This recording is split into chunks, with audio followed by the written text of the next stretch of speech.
So, Hanin, I'm a third grade student. Well, hello, my name is Fiorella and I'm an exchange student from second grade. And yeah, well, I'm Elina and I'm working as a climate and environmental advisor in Amnesty International Finnish section. Tell us about Amnesty International in general and the theme in climate change of the organization. Well, I think most of you know Amnesty International as a human rights organization. It's actually, I think it's world's biggest human rights organization, working all around the world. And it's been working with human rights issues for, I think, since the 60s. But recently, the climate change and the environmental crisis has become a very central theme also in the Amnesty International's work, because we have kind of realized that there's no human rights on a dead planet. So that's why we have to focus also on climate change and on the biodiversity crisis, because if we fail to stop the global warming and the climate crisis, then that's probably one of the biggest human rights violations in world history. Because as we all know, climate change, already climate change has very serious impacts on very central human rights, like rights to life, rights to health, rights to food, rights to healthy and safe environment. So the environmental crisis and the human rights issues, they can't be separated anymore. That was very well said. Could you tell us about yourself, explain it through the pictures you've sent us? Yeah, well, I sent you a couple of pictures from my high school years. They are quite old, like 25 years old at least. And I have actually always been quite interested in the environment. But I think I kind of became an environmental activist during my high school years, when I found some friends who were also interested in the same issues, and we started to be quite active. We were organizing different kind of actions and demonstrations, also on climate issues. Even I think recently it's been discussed, climate, this awareness on climate crisis. It's something relatively new, but actually it's not that new, because I was quite aware of climate change and the risks that are related to it already in my childhood. And we had some climate strikes already in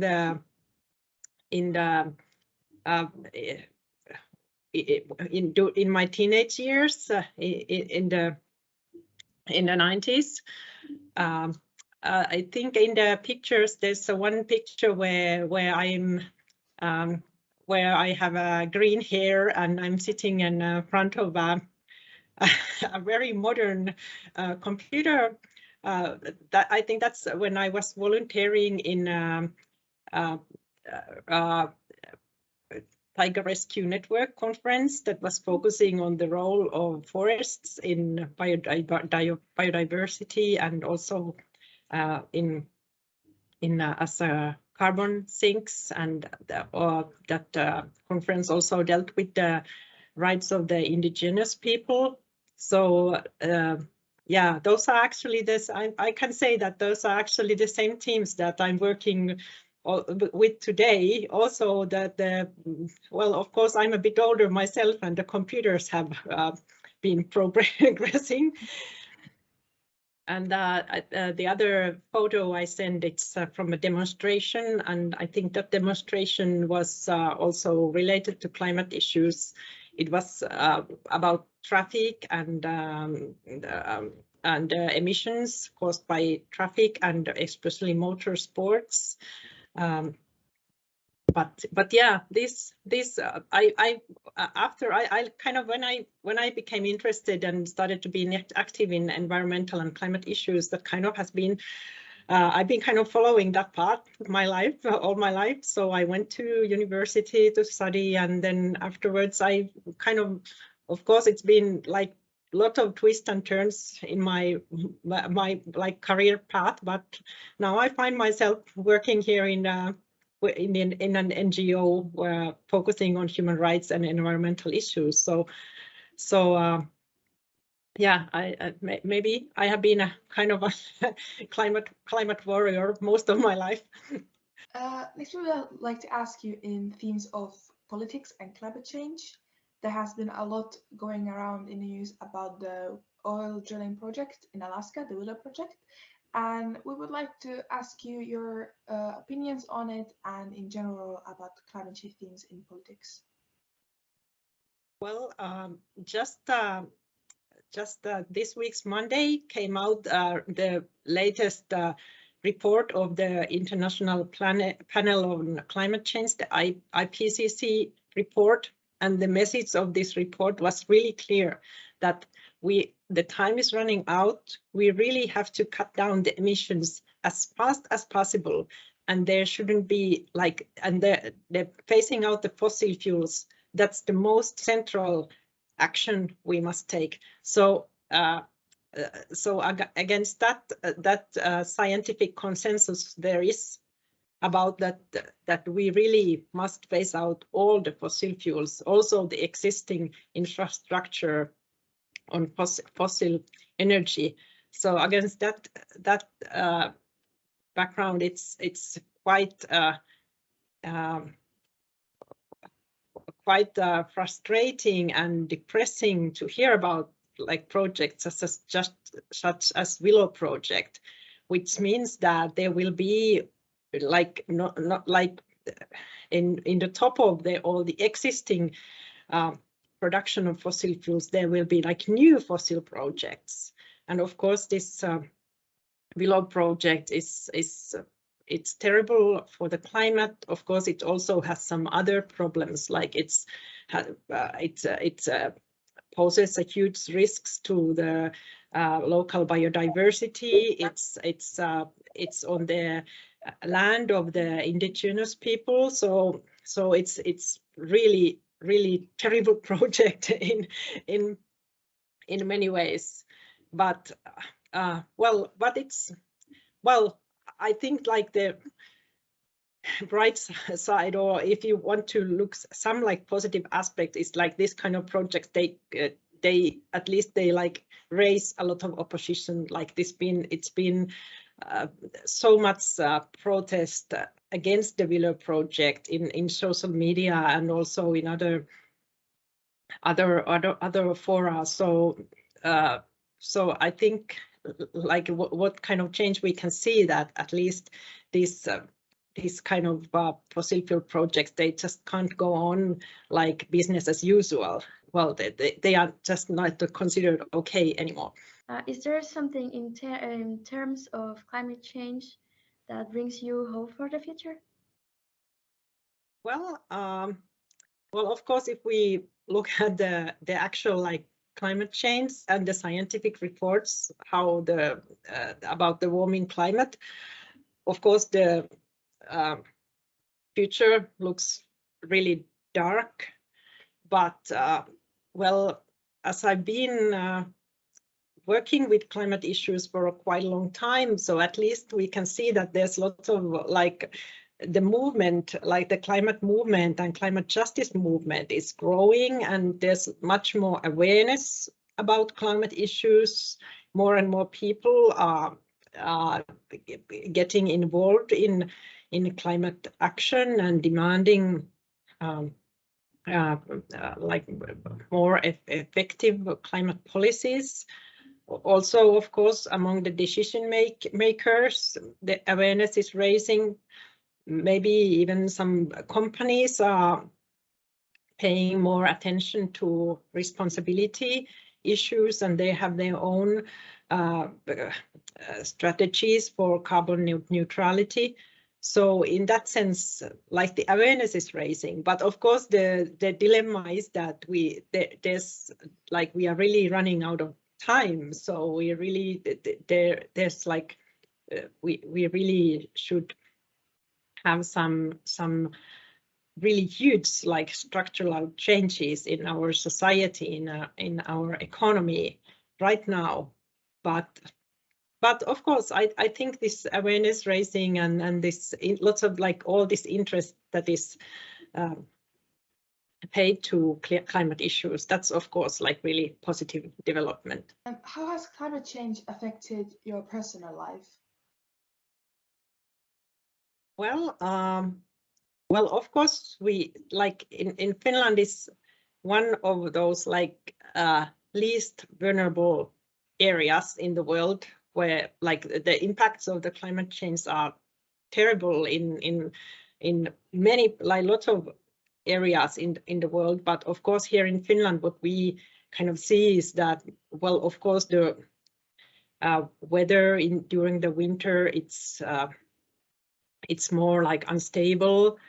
The summers are getting like there are these heat waves during summer also in Finland. There are some forest fires, but of course these are still quite small changes in the actual climate, like compared what we can see in the other parts of the world. But I think like for what has been meant for me like personally is of course that this awareness of climate change has kind of brought me to work with climate issues, and in that sense the climate issues and willingness to have an impact in climate policies has been kind of directing my whole life. So but of course, like I think it like today the climate change it has an impact on our lives in many different ways. Like in when we are as a consumers, we have to think about what kind of impacts our consumer choices have, and if we want to travel, like do we want to travel by plane? Like we are just aware of the carbon footprint of the actions we take. So in that sense, of course, the climate change is also a part of my and like for everyone else too, like part of the consensus. Our interview is called "Our Greening Earth." Do you think this title is appropriate, and why? It's at least it's like a hopeful and positive title, and of course, we really need green turn or green transition and in the world. But I think like even though like if we look at the state of the environment, of course we are still going to the wrong direction. But if we look at how like the awareness of people and how this kind of knowledge about the environmental issues and the realization how serious the environmental risks are, I think in that sense we can really talk about the greening world. Lastly, how could each of us contribute to the struggle against climate change? Yeah, well, I think there are many ways, and of course I hope that, for example, you as students, you have so many ways you can go, and when you start to continue your studies, there's so much knowledge and skills that are required right now to build a greener world and to push for green and just transition. So I think that you can do so much through your own like work and profession, but also there's so many options to take part into climate activism. Can join demonstrations or be active in social media or contact decision makers or put some pressure on companies. So I think there are many ways to work for the climate, and I hope that everyone just finds the ways of action that they feel that they find most suitable and most comfortable for themselves. Well, do you have any other questions, Hanin? I think this was it. Well, we have reached the end of our interview. Thank you so much for joining us, and we hope we wish you the best of luck with your work. Yeah. Yes, thanks, and thanks for the interview. And well, maybe we'll see each other in April in your IMBU day. Hopefully. Right. Bye. Yes. Yeah, Bye. bye. Thank you.